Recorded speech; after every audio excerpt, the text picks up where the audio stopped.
رزق میں برکت کا ایک بہت بڑا ذریعہ شکر ہے۔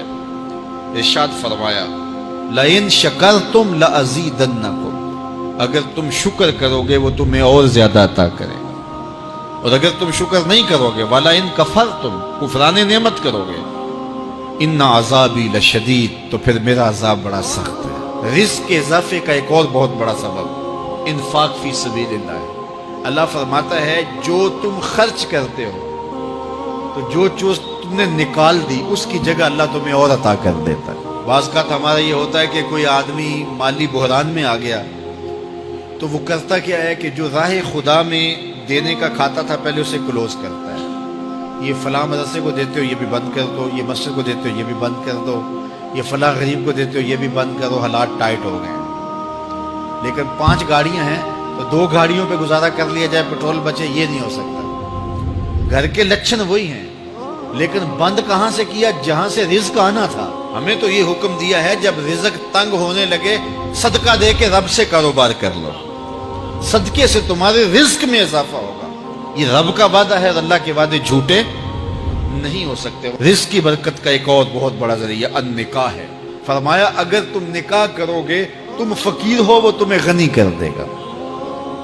لوگ کہتے ہیں بچہ پیروں پہ کھڑا ہو لے تو پھر نکاح کریں گے، اللہ کہتا ہے تم نکاح کرو ہم پیروں پہ کھڑا کر دیں گے۔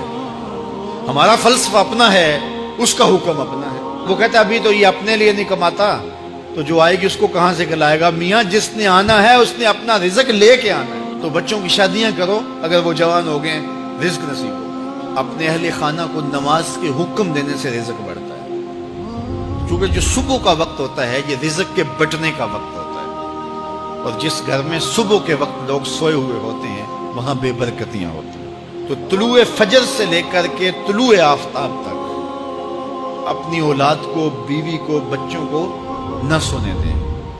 اس وقت رزق بٹنے کے لمحے ہوتے ہیں۔ کثیر دعائیں مانگیں، تلاوت کلام مجید پڑھیں، اور نماز فجر مرد حضرات مسجدوں میں جا کے باجماعت ادا کریں، اور گھروں میں جو ہے وہ بیٹیاں بہنیں مصلے بچھا لیں تو اللہ کی رحمتوں کا نزول ہوگا۔ اب ایک حدیث میں رزق کے اضافے کا ایک اور نسخہ ارشاد کیا گیا۔ میرے حضور نے فرمایا جو شخص یہ چاہتا ہے کہ اس کے رزق میں برکتیں ہوں اور اس کی عمر میں اضافہ ہو تو وہ اپنے رشتہ داروں کے ساتھ سلوک اچھا کرے۔ رشتہ داروں کے ساتھ اگر اچھا سلوک کرو گے تو پھر تمہارے رزق میں برکت ہو۔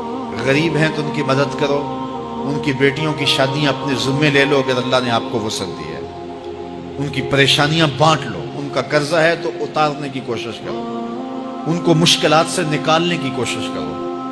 تم ان کو مشکلات سے نکالو گے اللہ تمہیں مشکلوں سے نکالے گا۔ تمہارے رزق میں بھی برکتیں ہوگی اور تمہارے مال میں بھی برکتیں ہوں۔ فرمایا بہتر صدقہ وہ ہے جو ناراض غریب رشتہ دار کو دیا جائے۔ اگر وہ پھنس گیا ہے، مجبور ہے، ناراض ہے، تو اس کو اگر دیں گے تمہارا نفس اس میں شامل نہیں ہوگا، تو یہ افضل صدقہ ہے جو ہر صورت میں قبول ہی قبول ہے۔ رزق کے اضافے کا ایک اور سبب الاحسان الی الضعفاء، جو کمزور لوگ ہیں ان کے ساتھ اس نے سلوک کرنا۔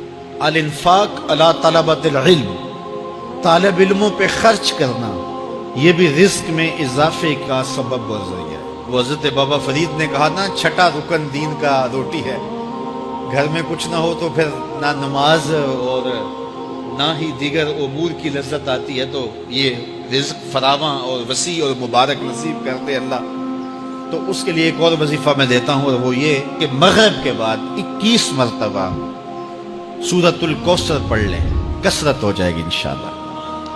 اول خدوشی پڑھ لیں، 5-7 منٹ لگتے ہوں گے، تو سورہ کوثر 21 مرتبہ روزانہ مغرب کی نماز کے بعد پڑھیں۔